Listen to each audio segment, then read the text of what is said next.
കുമാരനാശാന്റെ പരുക്കേറ്റ കുട്ടി എന്ന കവിതയാണ് ഞാനിന്നിവിടെ ആലപിക്കുവാനായി പോകുന്നത്. ആധുനിക കവിത്രയങ്ങളിൽ ഒരാളായ സ്നേഹഗായകൻ എന്നറിയപ്പെടുന്ന കുമാരനാശാന്റെ വളരെ പ്രശസ്തമായ ഒരു കവിതാ സമാഹാരമാണ് പുഷ്പവാടി. അതിൽ ധാരാളം മനോഹരമായ കവിതകൾ അടങ്ങിയിരിക്കുന്നു. അതിലെ ഒരു കവിതയാണ് പരുക്കേറ്റ കുട്ടി. ആ കവിതയാണ് നമ്മുടെ മലയാളം പാഠപുസ്തകത്തിലെ ഒരു പാഠഭാഗമായി കൊടുത്തിരിക്കുന്നത്.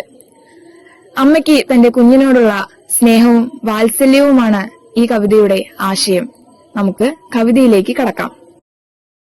അരികത്തമ്പോടു വരുന്നുണ്ടമ്മ ഞാൻ, കരയായി ഗോമനെ കരൾവാടി, പുരികവും ചുണ്ടും ചുളിച്ചൂറി വിങ്ങി, കരയായി ഗോമനെ വരുന്നു ഞാൻ.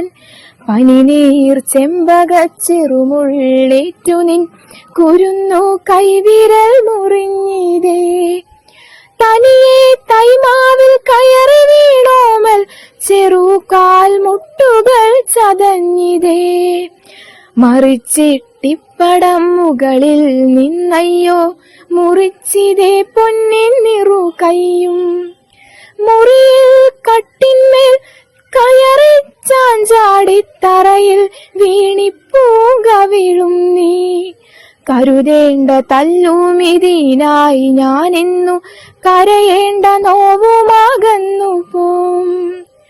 അറിയാ പൈതൽ നീ കളിയാടിയേറ്റ മുറിവു ഭൂഷണം നിനക്കുണ്ണി, ഉരച്ചി വണ്ണമക്ഷതമോരോന്നുമേ തിരിച്ചു ചുംബിച്ചോളുടനമ്മ, സ്ഫുരിച്ച പുഷ്പത്തെ അളി പോലെ കുട്ടി ചിരിച്ചാൽ പാർനീങ്ങും ശശി പോലെ.